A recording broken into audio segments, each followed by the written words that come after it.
आपने एक ऐसे पूर्व मंत्री को हराया है, आपके भतीजे हैं। चाचा की सियासत अच्छी होगी कि भतीजे की सियासत अच्छी थी? मैंने नहीं हराया उनको हराया है बरमौर की जनता ने, और बरमौर की जनता ने हराया नहीं है, नकारा है। मंत्री भी रहे हैं, एमएलए भी रहे हैं, तो आपके हिसाब से उन्होंने कुछ नहीं किया? बरमौर की जनता जानती है क्या किया है, बहुत कुछ किया है, वो सब जानती है। अभी सब चिट्ठे बाहर आएंगे धीरे धीरे। व्यक्तिगत आरोप बहुत लगे इलेक्शन में, कई तरह के आरोप लगे हैं कि आपने भी व्यक्तिगत तौर पर, और एक बार एक ऐसी टिप्पणी की कि बोला सूखे दरख्त, सूखा पेड़, तो क्या ये शोभा देता है किसी बुजुर्ग आदमी को ऐसा कहना? जब मीडिया में आता है तो व्यक्तिगत नहीं रहता है। तो चंबा में प्रेस वार्ता की थी कांग्रेस कमेटी के जो वरिष्ठ प्रवक्ता और राज्य सचिव अमित प्रमोदी ने कि आपको सीमा में रहना चाहिए। तो कौन सी सीमा आपने क्रॉस की है? प्रकृति का ऐसा कुछ नियम है ये बताने के लिए कि आप बड़े नहीं, बड़ी कुदरत है। मुझे लगता है कि मैं वो वर्ड इस्तेमाल नहीं करना चाहता था, क्योंकि ये सियासत है। जब सियासत में कोई सक्रिय रहता है तो मुझे लगता है कि ये क्वेश्चन जायज रहता है। तो मैं ये कहूँ कि आप विजन तैयार हुए हैं। अमित प्रमोदी स्पष्ट कह रहे थे कि आपने उन पर आरोप लगाया, उनके परिवार पर, कि बेनामी प्रॉपर्टियाँ बहुत सारी तैयार कर ली गई हैं, लेकिन आपका जो हॉस्पिटल कहाँ तैयार हो रहा है कि सच्चाई? आपने कौन सी वकालत करी? अगर आप इनकम्पिटेंट हैं, आप वकालत नहीं कर पा रहे, तो भाई इसकी गलती मेरी तो नहीं है। नॉन ट्राइबल की 24 पंचायतें हैं। आपने जब इलेक्शन लड़ रहे थे उस टाइम भी आपने एक वादा किया था कि हम ये करेंगे। नॉन ट्राइबल के लिए हर बार मुझे लगता है कि कुछ चीज़ें ऐसी आती हैं, जैसे हमारे लिए मॉडल कॉलेज छतराड़ी आया था। तो हैरानी की बात है कि उस कॉलेज को ऐसी जगह पर ले जाया गया जहाँ पर डिमांड मिली थी, जहाँ पर जरूरत थी वहाँ पर नहीं मिला, क्योंकि छतराड़ी एक ऐसा पॉकेट है, वहाँ के जो बच्चे हैं अगर भरमौर जाते हैं तो उनको काफ़ी लंबी दूरी तय करनी पड़ती है, और चंबा आते तब भी। तो छतराड़ी के लोग क्या फिर सिर्फ वोट बैंक के तौर? आपने पांगी का जिक्र किया है। पांगी के लोगों की एक डिमांड है कि नई कॉन्स्टिट्यूंसी बननी चाहिए, और एक उनकी सुरंग की भी डिमांड है। तो आप इन दोनों मांगों का समर्थन करते हैं क्या? जनजातीय क्षेत्रों में बहुत सारे प्रोजेक्ट भी लगते रहे हैं और अभी फिर लगने वाले हैं। तो स्थानीय लोगों की यही डिमांड रहती है कि उनके हक नहीं मिलते हैं, चाहे रोज़गार की बात हो, चाहे उनकी मुआवजे की बात हो। तो हर बार ये भी आरोप लगते रहे हैं कि नेताओं को खुश कर दिया जाता है, चाहे उनको मंथली कुछ मिलता है पैकेज या फिर गाड़ियाँ मिल जाती, उसी में खुश है। तो डॉक्टर जनक क्या ये भरोसा दिला पाएंगे कि वो ऐसा नहीं करते हैं? Absolute power corrupt absolutely. ठेकेदारों का जिक्र किया है। हर सियासतदान जो एमएलए होता है या फिर मंत्री बनता है, तो उसके इर्द गिर्द कुछ एक लोग रहते हैं और वही बेनिफिट लेते हैं। तो क्या डॉक्टर जनक इस मोनोपोली से हटेंगे ताकि इनके ऊपर इस तरह का लांछन ना लगे कि जैसे पुराने पॉलिटिशियन करते थे वैसे डॉक्टर जनक नहीं करेंगे? नमस्कार, मैं हूं सोमी प्रकाश बवेटा और आप देख रहे हैं टाइम्स ऑफ चंबा। एक पिक्चर आई थी अमिताभ बच्चन की, जिसमें वो डायलॉग कहते हैं, जहां हम खड़े होते हैं लाइन वहीं से शुरू होती है। आज हम जिस शख्सियत से आपको मिलवाने जा रहे हैं, ये रियल हीरो हैं। जहां पर ये खड़े होते हैं वही लाइन लगती है, और आजकल ये सियासत में भी है। लेकिन ये जहां भी जाएंगे, चाहे सियासत में जाएं, चाहे वो अपने पेशेवर डॉक्टरी पेशे में रहें, हर जगह लाइन लगती है। और ये एक ऐसी शख्सियत हैं जिन्हें हर कोई पसंद करता है, चाहे बीजेपी हो, चाहे कांग्रेस हो, चाहे आम आदमी पार्टी। क्योंकि जब कोई बीमारी लगती है तो ये पार्टी दे के नहीं लगती है, ये कांग्रेस को लेगी, ये बीजेपी को लेगी, या फिर आम आदमी पार्टी के किसी व्यक्ति को लेगी। जब बीमारी लगती है तो वो सियासत नहीं देखती है, इसलिए इनके पास हर कोई अप्रोच करता है। हम सीधे इनसे परिचय करवाते हैं आपका। ये है डॉक्टर जनक, न्यूरो सर्जन हैं और अब एमएलए हैं बरमौर विधानसभा क्षेत्र के। डॉक्टर जनक काफ़ी चर्चा में रहते हैं, सोशल मीडिया में काफ़ी इनकी फॉलोइंग भी है, लेकिन कई बार सियासत में कुछ ऐसे बयान आते हैं जिसकी वजह से ऐसा लगता है कि इनको, हम नहीं कह रहे हैं, लोग कहते हैं कि इनको इतनी बयानबाजी नहीं करनी चाहिए क्योंकि ये रॉयल प्रोफेशन से जुड़े हैं। लेकिन मुझे लगता है कि जब सियासत में आता है तो उस माहौल में ऐसा ढलना पड़ता है। पहले तो स्वागत है डॉक्टर साहब आपका। धन्यवाद। अच्छा, मुझे ये पहले बताओ, सियासत रास आ रही है कि डॉक्टरी पेशा अच्छा था? ये सवाल बहुत बार हमारे सामने आता रहता है। हम केवल एक जवाब हमेशा देते रहे, आपके सामने भी मैं वही कहना चाहूँगा कि हमारा केवल एक मकसद है अपने जीवन में, जितना जीवन ईश्वर ने हमें दिया है, हम उस जीवन में लोगों के लिए बेहतरीन से बेहतरीन काम करना चाहते हैं। रही ये बात कि सियासत अच्छी है कि डॉक्टरी अच्छी है, मैं केवल इतना कहना चाहूँगा कि कोई भी काम जो है वो छोटा बड़ा नहीं होता, कोई भी काम वो अच्छा बुरा नहीं होता। जो फर्क पड़ता है उस काम के पीछे की भावना अगर आपकी जन सेवा की है तो आप किए जा रहे प्रत्येक कार्य में आप जो वो आनंदित महसूस करते हैं। और हम शुक्रगुजार हैं अपने विधानसभा क्षेत्र के लोगों का कि उन्होंने हम पर विश्वास जिताया और हमें चुनाव में जितवाकर भरमौर पांगी विधानसभा क्षेत्र से हिमाचल प्रदेश की 14वीं विधानसभा का सदस्य बनाया। मुझे ये बताएं, स्पष्ट कहें, जब डॉक्टर पेशे में थे तब ज़्यादा मान सम्मान मिलता था कि जब आप एमएलए हैं तब ज़्यादा मान सम्मान मिलता है? देखिए, ऐसा है कि मैं स्पष्ट तौर पर ये कहता हूँ कि मैं राजनीति में कुछ प्राप्त करने के लिए नहीं आया हूँ। People join politics to gain something. I wanted to deliver something to my people. मैं राजनीति में मुझे मान सम्मान मिले, मुझे जान पहचान मिले, मुझे पैसा मिले, ये सोच के मैं राजनीति में नहीं आया। ये सारे काम मेरे पास पहले उपलब्ध थे। मैं एक अच्छा काम कर रहा था, अच्छी मुझे सरकार वहाँ तनख्वाह दे रही थी, अच्छा मान सम्मान भी मेरा था। परंतु बात वही है ना कि क्यों सिद्धार्थ जो है वो गौतम बुद्ध बन गए, क्यों राजा का बेटा संन्यास ले लिया, क्यों भगत सिंह फांसी चढ़ गए। भाई भगत सिंह ये भी तो बोल सकते थे कि और लोगों भी करो लड़ाई, मैं कह ले अपनी जान क्यों दूं, 23-24 साल मेरी आयु है, मैं तो शादी करूंगा, परिवार बसाऊंगा, मुझे क्या पड़ी है देश की। क्यों भगत सिंह ने जान दे दी देश के लिए। जिन लोगों ने आज़ादी के लिए जान दी वो लोग आज़ादी को देख भी नहीं पाए। तो ये तो भाव है सोमी जी, और ये भाव जब मन के भीतर व्यक्ति के पैदा हो जाता है, एक बार जब जाग जाता है तो आदमी इसमें कोई नफ़ा नुकसान नहीं देखता। और मैं केवल यही बताना चाहूँगा कि मान सम्मान लोग करें चाहे नहीं करें, ये हमारा विषय नहीं है। जिस तरह से आप बात कर रहे हैं ऐसा लग रहा है कि एक जिद थी कि मुझे एमएलए बन के दिखाना है। बिल्कुल, क्योंकि हमारे विधानसभा क्षेत्र की जो समस्याएं हैं, मैं लगभग 33 वर्ष जो अपने विधानसभा क्षेत्र से बाहर रहा, स्कूली शिक्षा के दौरान, कॉलेज शिक्षा के दौरान जब छुट्टियों में मैंने अपने घर आना तो देखना कि लोग वही हालात में जी रहे हैं। और लोग, एक उदाहरण देता हूँ, जिस अस्पताल में मैंने बचपन में विजिट किया है, एक छोटा बच्चा जब मैं स्कूल में पढ़ता था, जिस अस्पताल में मैं जाता था, चिकित्सीय सेवा में काफ़ी लंबे वर्षों तक काम करने के बावजूद जब मैंने अभी नौकरी छोड़ी, वापस अभी चुनाव लड़ने के लिए आया हूँ, तो वो अस्पताल वैसा ही है। 33 वर्षों में उस अस्पताल की एक खिड़की का पल्ला तक नहीं बदला गया। आप बदलाव चाहते हैं इसलिए सियासत में आए? बिल्कुल, क्योंकि मैंने ये देखा कि बहुत सारी समस्याएं मेरे विधानसभा क्षेत्र की, मेरे लोगों की ऐसी हैं जो मैं डॉक्टरी में रह के नहीं कर सकता, जिसके लिए मुझे लोकतांत्रिक आवाज़ उनकी बनना होगा। और हमने समय रहते अपने राजनेताओं से भी इस विषय में चर्चा की और कहा भी उन्हें कि आप ठीक से काम करिए, लोगों के जनहित के काम करिए। तो उनको कहीं ना कहीं ये शायद डर बैठ गया कि भाई डॉक्टर काय को समाज सेवा की बात कर रहा है।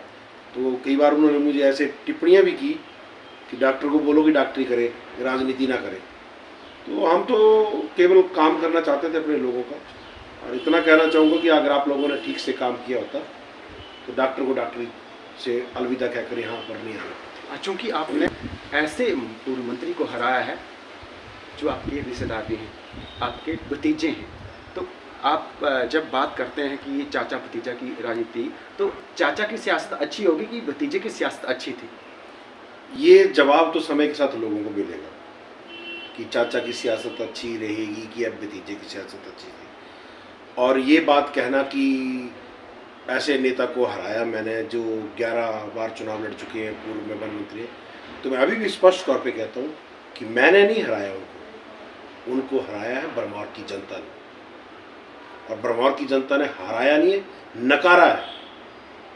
एक बार नहीं, दो बार नकारा है। और अब उनको इस बात को, लोकतंत्र में वो इतने समय रहे हैं, उनको इस बात को स्वीकार करना होगा कि लोकतंत्र में बहुमत जिसके पास है वही नेता होता है। मतलब और ब्रह्मौर की जनता का बहुमत हमारे साथ है। अच्छा, वो कुछ कर नहीं पाए, 11 इलेक्शन लड़े हैं, मंत्री भी रहे हैं, एमएलए भी रहे हैं, तो आपके हिसाब से उन्होंने कुछ नहीं किया? ब्रह्मौर की जनता जानती है क्या किया है बहुत कुछ किया है, वो सब जानती है। अभी सब चिट्ठे बाहर आएंगे धीरे धीरे। अच्छा, मैं देख रहा था कि व्यक्तिगत आरोप बहुत लगे इलेक्शन में, कई तरह के आरोप लगे हैं कि आपने भी व्यक्तिगत तौर पर, और एक बार एक ऐसी टिप्पणी की कि बोला सूखे दरख्त, सूखा पेड़, तो क्या ये शोभा देता है किसी बुजुर्ग आदमी को ऐसा कहना? देखिए, राजनीति में बहुत सारी टिप्पणियाँ ऐसी होती हैं जो समय की जरूरत के हिसाब से करनी पड़ती हैं। और रही बुजुर्ग और उसकी बात, तो हमने भी बुजुर्ग होना है, हमने भी बूढ़े होना है। ये उम्र का तकाजा है कि वो उम्र में हमसे बड़े हैं, परंतु अगर रिश्तेदारी की बात की जाए तो हम बड़े हैं, हम चाचा हैं। तो चाचा अपने बच्चों को कुछ भी कह सकते हैं। मतलब आपने जो ये बात कही है राजनीति में, वो आपने एक लगाव की वजह से कही है। बिल्कुल, चाचा तो अपने बच्चों को डांट भी सकते हैं। आपके कर्म के हिसाब से बोल सकते हैं आप, उम्र चाहे उनकी बड़ी हो, चाचा का मतलब है पिता का भाई, तो एक तरह से वो पिता का ही रूप होता है चाचा, चाचा ताया। तो माँ बाप बच्चों को डांटते भी हैं, उनको दंडित भी करते हैं, उनको सही रास्ते पे चलाने के लिए कई बार उनको सज़ा भी देनी पड़ती है। तो आपने ये जो सज़ा दी है इलेक्शन लड़के, ये बहुत बड़ी सज़ा आपने ये दी है। मैंने पहले भी कहा, सज़ा मैंने नहीं दी है, चुनाव मैंने नहीं लड़ा है, भारतीय जनता पार्टी ने चुनाव लड़ा है। मैं तो केवल एक चेहरा था और हराया लोगों ने। अच्छा, और भी व्यक्तिगत की प्रॉपर्टी को लेकर मैं व्यक्तिगत इस इंटरव्यू इसलिए नहीं खींचना चाहता क्योंकि मुझे लगता है कि जब मीडिया में आता है तो व्यक्तिगत नहीं रहता है। तो चंबा में प्रेस वार्ता की थी कांग्रेस कमेटी के जो वरिष्ठ प्रवक्ता और राज्य सचिव अमित प्रमोदी ने कि आपको सीमा में रहना चाहिए। तो कौन सी सीमा आपने क्रॉस की है? ये तो उनसे पूछे कि कौन सी सीमा हमने क्रॉस की है, और सीमा में तो उन्हें रहना चाहिए। तो मैं तो उनके पिता का चाचा लगता हूँ, तो उनका तो मैं दादा लगा। पर ये व्यक्तिगत लड़ाई पहुंची कैसे? कहीं ऐसा तो नहीं पुरानी कोई नब्ज पकड़ ली हो या खुन्नस हो? एक बात कहना चाहूँगा, अन्यथा न ले इस बात को। सृष्टि का एक नियम है, सृष्टि के नियम के हिसाब से हम सब लोगों को काम करना पड़ता है। और जब भी हम नेचर के खिलाफ कोई काम करते हैं तो नेचर हमें सजा जरूर देती है। तो जो भी व्यक्ति, इतिहास गवाह रहा है, चाहे वो राजनेता हो, चाहे वो राजा हो, चाहे वो कोई भी व्यक्ति हो, इतिहास इस बात का गवाह रहा है कि जब भी किसी व्यक्ति ने अपने दायित्व से हटकर अराजकता फैलाई है तो उनको संदेश देने के लिए परिवार का ही व्यक्ति आगे आया है। ये शायद प्रकृति का ऐसा कुछ नियम है, ये बताने के लिए कि आप बड़े नहीं, बड़ी कुदरत है। मुझे लगता है कि मैं वो वर्ड इस्तेमाल नहीं करना चाहता था क्योंकि ये सियासत है। जब सियासत में कोई सक्रिय रहता है तो मुझे लगता है कि ये क्वेश्चन जायज रहता है। तो मैं ये कहूँ कि आप विभीषण तैयार हुए हैं। विभीषण नहीं बोलेंगे, ये महाभारत है, ये धर्म की लड़ाई है। हमने चुनाव प्रचार के दौरान भी कहा था कि ये महाभारत है। विभीषण तो तब होता कि मैं उनके परिवार में रह कर उनके साथ बेतरघात करता। परेशान तो हमें किया गया, वो सब जानते हैं। और हमने पहले भी कहा है, चुनाव प्रचार के दौरान भी कहा है, अभी भी कहते हैं कि ये महाभारत है, सत्य की जीत होगी। और वही ब्रह्मौर के लोगों ने सत्य का साथ दिया, सत्य को जितवाया। तो महाभारत में भी जो लड़ाई थी वो सियासत थी, एक रजवाड़े की थी, ठीक है। तो यहाँ पर भी रजवाड़ा समझ के आपने सियासत में प्रवेश किया और उनको हरा कर अब आप संतुष्ट हैं। देखिए, संतुष्टि का पैमाना जो है वो अलग अलग होता है। और हम व्यक्तिगत तौर पर अपने आप को संतुष्ट तब मानेंगे जब जिन विषयों को लेकर, जिन समस्याओं को लेकर हमने राजनीति में पदार्पण किया है, जब तक उन समस्याओं का समाधान नहीं होगा हम अपने आप को संतुष्ट नहीं होंगे। अमित भरमौरी स्पष्ट कह रहे थे कि आपने उन पर आरोप लगाया, उनके परिवार पर, कि बेनामी प्रॉपर्टियां बहुत सारी तैयार कर ली गई हैं। फिर उन्होंने ये भी कहा कि मेरी मदर क्लास 1 ऑफिसर थी और मेरे पिताजी लंबे समय से सियासत में हैं और मैं बिजनेसमैन हूँ, तो मेरे पास इसीलिए वो जो प्रॉपर्टी दिख रही है वो हमने ईमानदारी से तय की है और कमाई है।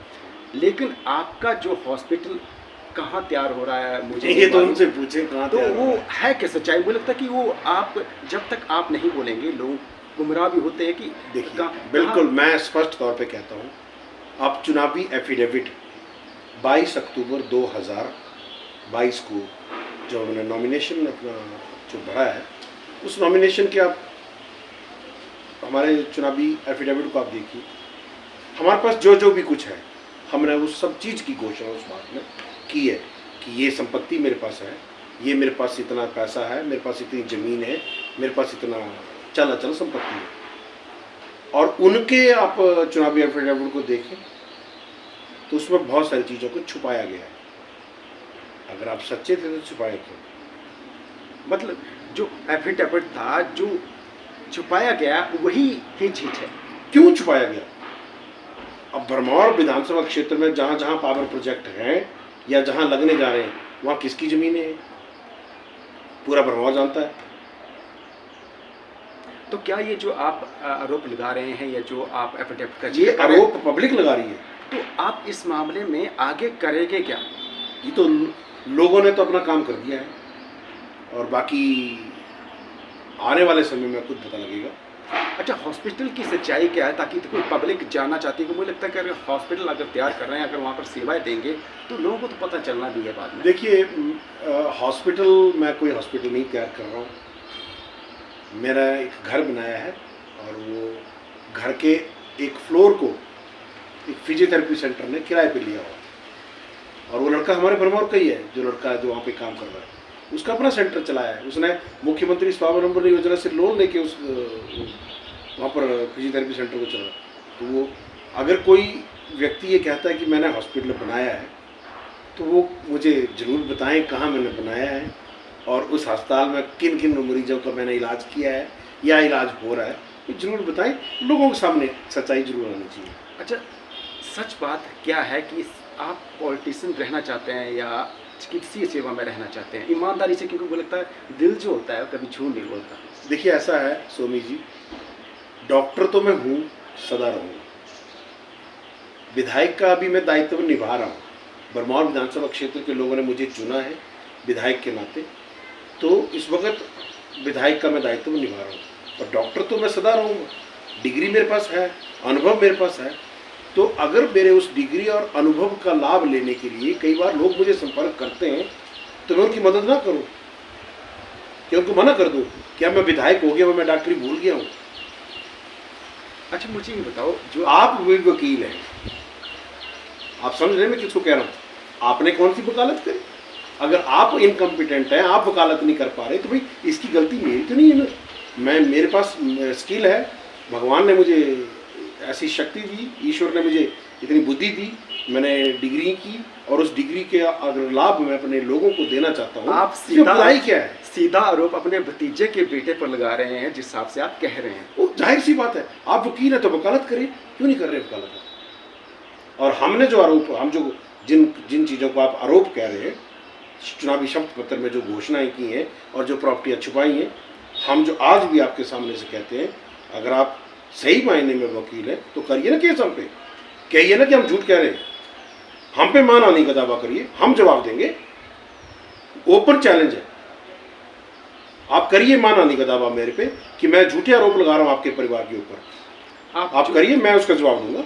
आप जो सच कह रहे हैं वो सच कह रहे हैं। बिल्कुल सच कह रहा हूँ, यहाँ भी सामने कह रहा हूँ, जनता के बीच में सबको सच मालूम है, कागज भी हमारे पास है, सबके पास है। अच्छा, आप करिए ना केस, करिए हम पे। अगर मैं झूठ कह रहा हूँ, अगर मेरे द्वारा लगाए गए आरोप जो वो झूठे हैं, आप करिए केस। माननीय कोर्ट इस बात पे निर्णय करेगा कि कौन सच्चा कौन झूठा है। अच्छा, सियासत के अलावा कुछ हमारे एरिया के कुछ ऐसे इशू हैं, जैसे नॉन ट्राइबल की 24 पंचायतें हैं। आपने जब इलेक्शन लड़ रहे थे उस टाइम भी आपने एक वादा किया था कि हम ये करेंगे, तो उस मामले में क्या फॉलोअप है? तो क्या मैं ये समझूं कि उसका बेनिफिट जनता को मिलने वाला है कि ये हर बार राजनीतिक मुद्दा रहेगा? 24 मैं चुनावी प्रचार के दौरान भी बात कही थी, आज आपके सामने से भी बात कह रहा हूँ कि इस विषय को हमने सरकार के समक्ष उठाया है और सरकार ने आगामी कदम बढ़ाते हुए इस विषय को राजस्व विभाग हिमाचल प्रदेश के वहाँ प्रेषित किया है और इस समस्या का समाधान करने के लिए सरकार ने जो वो काम करना शुरू किया है। हम आपके माध्यम से भी लोगों को ये आश्वस्त करना चाहेंगे कि आपके इस हक की लड़ाई के लिए मैं आपके साथ खड़ा हूँ और आपको न्याय जरूर मिलेगा। अच्छा, नॉन ट्राइबल के कई तरह के इशू हैं, आपको सब चीज़ें मालूम है। तो नॉन ट्राइबल के लिए हर बार मुझे लगता है कि कुछ चीज़ें ऐसी आती हैं, जैसे हमारे लिए मॉडल कॉलेज छतराड़ी आया था। तो हैरानी की बात है कि उस कॉलेज को ऐसी जगह पर ले जाया गया जहाँ पर डिमांड मिली थी, जहाँ पर ज़रूरत थी वहाँ पर नहीं मिला, क्योंकि छतराड़ी एक ऐसा पॉकेट है, वहाँ के जो बच्चे हैं अगर पहुँच जाते हैं तो उनको काफ़ी लंबी दूरी तय करनी पड़ती है, और जब आते तब भी। तो छतराड़ी के लोग क्या फिर सिर्फ वोट बैंक के तौर पर इस्तेमाल? ये बिल्कुल, ये सवाल आप पूर्व के नेताओं से करें। हमने पूछा था, हम पूछते रहे हैं, क्योंकि मुझे लगता है अब भविष्य की चिंता भी तो होनी चाहिए। देखिए, मेरा तो केवल एक मानना है और एक कहना है कि हम विधायक पूरी विधानसभा क्षेत्र के हैं, एक क्षेत्र के नहीं हैं, पहली बात। और हमारे लिए हमारे विधानसभा क्षेत्र की समस्त जनता, जिन्होंने हमारे को चुनाव में साथ दिया, जिन्होंने हमारे खिलाफ काम किया, जो दूसरे दल से संबंधित है, दूसरे दल का उन्होंने काम किया, आज भी दूसरे दल का काम करते, वो सब लोग हमारे हैं और हम सब उनके चुने हुए प्रतिनिधि हैं। हमारे मन में किसी व्यक्ति के प्रति ना कोई द्वेष है ना होगा, इस बात का ईश्वर साक्षी है। हम केवल और केवल पूरे क्षेत्र के महिला के पुल से लेकर होली के टर्मिनल लास्ट तक, कुगती, बड़ग्राम, ये जो गांव के आखिरी छोर जो है पांगी, लुज से लेकर शौर तक, सारा क्षेत्र जो है, इस सारे क्षेत्र के चुने हुए प्रतिनिधि होने के नाते इस क्षेत्र में रहने वाली समस्त जनता, जंगली वन संपदा, प्राकृतिक संसाधन, उन सब की रक्षा करना हमारा दायित्व है। आपने पांगी का जिक्र किया है। पांगी के लोगों की एक डिमांड है कि नई कॉन्स्टिट्यूंसी बननी चाहिए और एक उनकी सुरंग की भी डिमांड है। तो आप इन दोनों मांगों का समर्थन करते हैं क्या? बिल्कुल, मैंने तो अपने चुनाव प्रचार के दौरान भी कहा है कि हमारा ये व्यक्तिगत तौर पर मानना है कि पांगी को अलग विधानसभा क्षेत्र घोषित किया जाना चाहिए। अब ये मेरे अधिकार क्षेत्र से बाहर की विषय वस्तु है। इसके लिए पुनर्सीमांकन होगा और पुनर्सीमांकन जब भी होगा और जब भी पुनर्सीमांकन की कमेटी के समक्ष हम अपने विचार रखेंगे तो हम वहाँ पर भी ये मांग करेंगे कि पांगी को अलग विधानसभा क्षेत्र बनाया जाए, क्योंकि समस्या पांगी के लोगों को ही नहीं है, समस्या राजनेताओं के लिए भी बहुत बड़ी है, क्योंकि 3-4 महीने पांगी आना जाना बहुत मुश्किल हो जाता है। और रही सुरंग की बात, तो सुरंग के विषय को हमने सदन के भीतर भी उठाया, आगे भी हम उठाते रहेंगे, प्रदेश सरकार से भी, केंद्र सरकार से भी। और हम आश्वस्त हैं इस विषय को लेकर कि केंद्र सरकार ने जो पठानकोट किलाड़ हाईवे जो घोषित किया है, आपकी जानकारी के लिए मैं बता दूं, नेशनल हाईवे जो गाइडलाइंस के हिसाब से काम जब इनको बनाया जाता है तो हाईवे को ऑल वेदर रोड माना गया है। तो जाहिर सी बात है, जब किलाड़ के लिए पठानकोट से हाईवे बनेगा, ऑल वेदर रोड जब वो होगा, तो ऑल वेदर रोड बनने के लिए उसमें टनल की प्रस्तावना जो है वो होगी। हम बहुत जल्द केंद्रीय नेतृत्व से मिलेंगे और इस नेशनल हाईवे का काम जो वो जल्द से जल्द शुरू हो, और जिसमें जहाँ तक हमें जानकारी है इसमें सुरंग का भी एक प्रावधान किया गया है और ये मांग भी पांगी घाटी के लोगों की जायज़ है और अवश्य पूरी होगी। अच्छा, सुरंग का जिक्र हो रहा है तो होली उतराला का भी काफ़ी लंबे अरसे से जिक्र होता है, तो उसमें भविष्य दिखता है कुछ कि नहीं? बिल्कुल दिखता है जी, और हम तो धन्यवाद करना चाहेंगे माननीय मुख्यमंत्री जी का कि जब विधायक प्राथमिकता की बैठक में हमने इस विषय को उठाया तो माननीय मुख्यमंत्री जी ने बहुत संवेदनशीलता का परिचय देते हुए पीडब्ल्यूडी विभाग के अधिकारियों को ये निर्देश दिए की इस मांग के ऊपर विचार करें और इसकी रिवाइज्ड DPR बनाएं और फिर हम केंद्र सरकार के समक्ष इस विषय को जरूर उठाएं। अच्छा, चूँकि हमने सियासत की बात भी कर ली और कुछ मुद्दों की बात भी करी है, तो विजन क्या है सियासत में कि मैं ये बदलाव लाना चाहता हूँ? क्योंकि मुझे लगता है कि आपका बड़ा अच्छा विज़न है, आप शुरुआत से 10 साल से सक्रिय हैं, तो मुझे लगता है कि करना क्या चाहते हैं कि सियासत में खासकर भरमौर विधानसभा क्षेत्र में किस तरह का बदलाव चाहते हैं? मैं अपने विधानसभा क्षेत्र और अपने ज़िले को वापस उस वैभव पे ले जाना चाहता हूँ जिस वैभव पे हम लोग आज़ादी से पहले।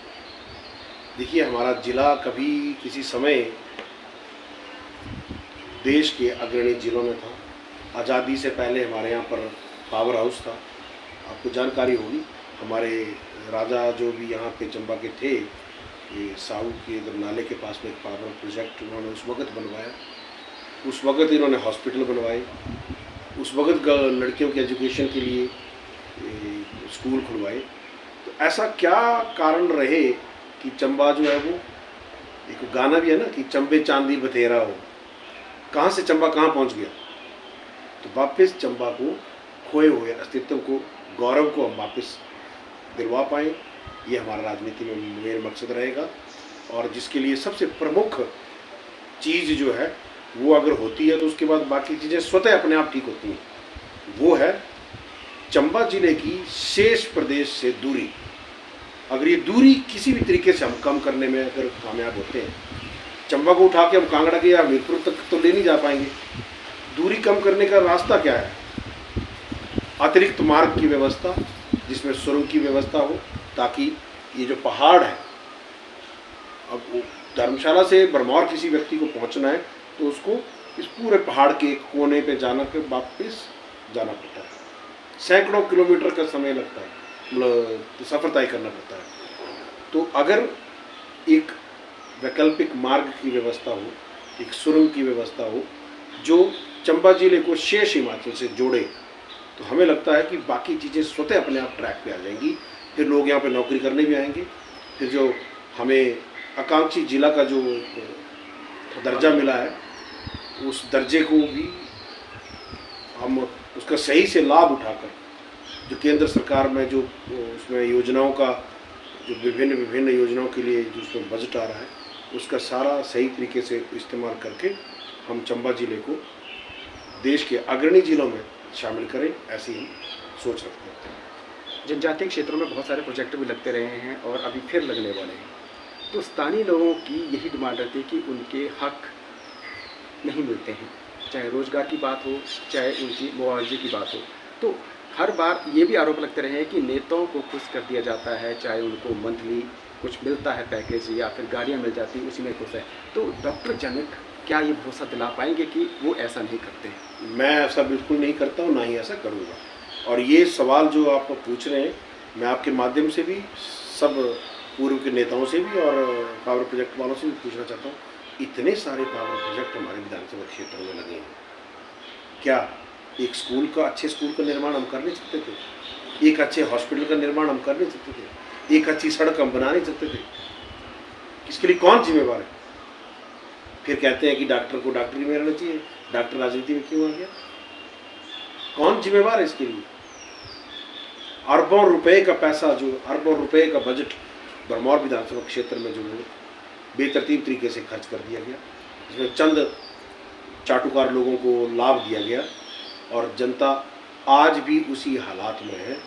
आपको एक बात बताऊं सोमी जी, आप भी जानते हैं, आप भी खुद चंबा जिले की रहने वाले हैं, कि हिमाचल के जो जनजातीय क्षेत्र हैं, किन्नौर, लाहौल स्पीति, पांगी और भरमौर, जो शेड्यूल्ड एरिया है, उन चारों की अगर आप तुलना करें, सबसे बेहतरीन ट्राइबल स्टेशन कौन सा है? आप खुद जवाब दें। हमारा ही भरमौर। भरमौर सबसे बेहतरीन ट्राइबल स्टेशन है।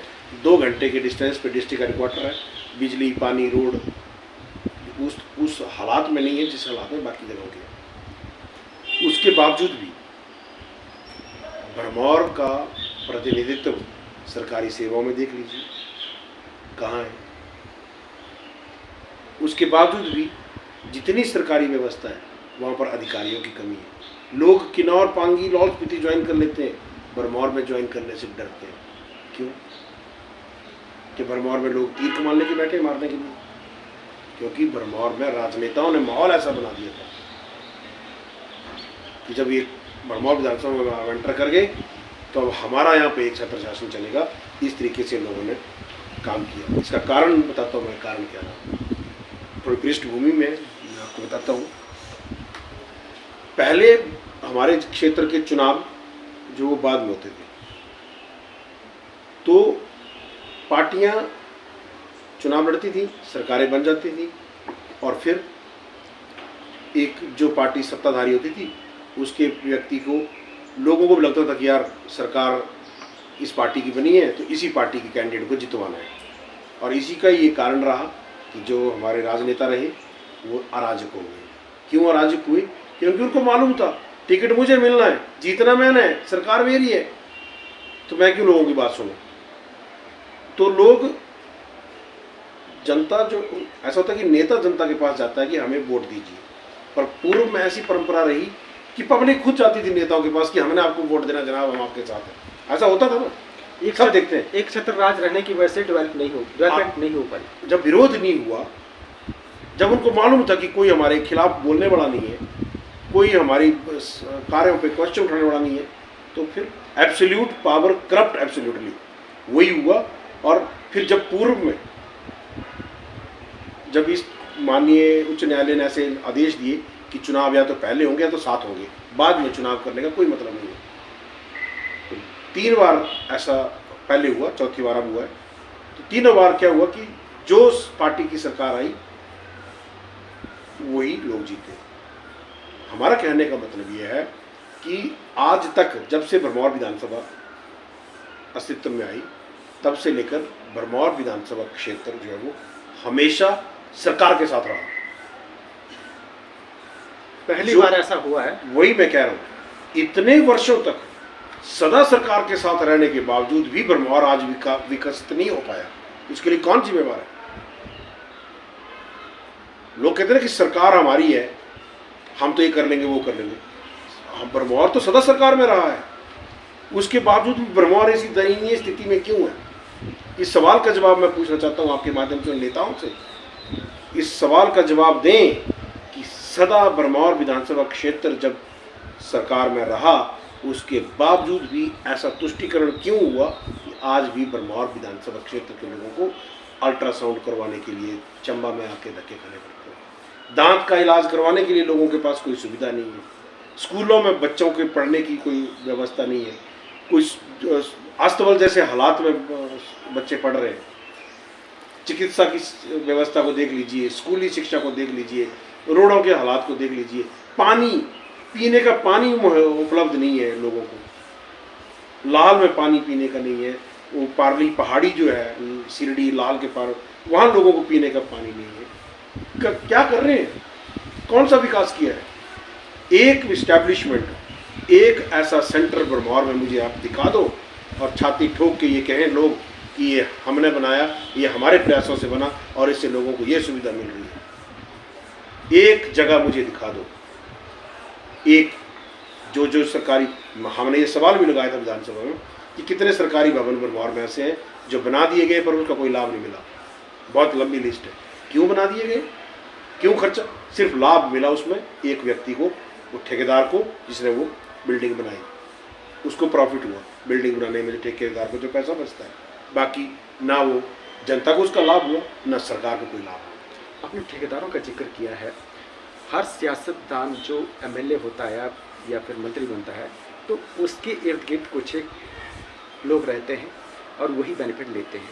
तो क्या डॉक्टर जनक इस मोनोपोली से हटेंगे ताकि इनके ऊपर इस तरह का लांछन ना लगे कि जैसे पुराने पॉलिटिशियन करते थे वैसे डॉक्टर जनक नहीं करेंगे? देखिए, भरमौर विधानसभा क्षेत्र के 30,336 लोगों ने हमें चुनाव में चुना है। इसके अतिरिक्त, जैसे हमने पहले भी कहा, और दलों को समर्थन करने वाले लोग, हमारा विरोध करने वाले लोग। मेरा कहने का अर्थ ये है कि भरमौर विधानसभा क्षेत्र की समस्त जनता के विधायक हम हैं 14वीं विधानसभा में, और इस नाते कोई 2-4 व्यक्तियों के माध्यम से काम करना ऐसा नहीं है, क्योंकि हमारी नज़र में भरमौर विधानसभा क्षेत्र के प्रत्येक व्यक्ति की बराबर अहमियत है और वो सब लोग हमारे साथ अपनी बात को रखें।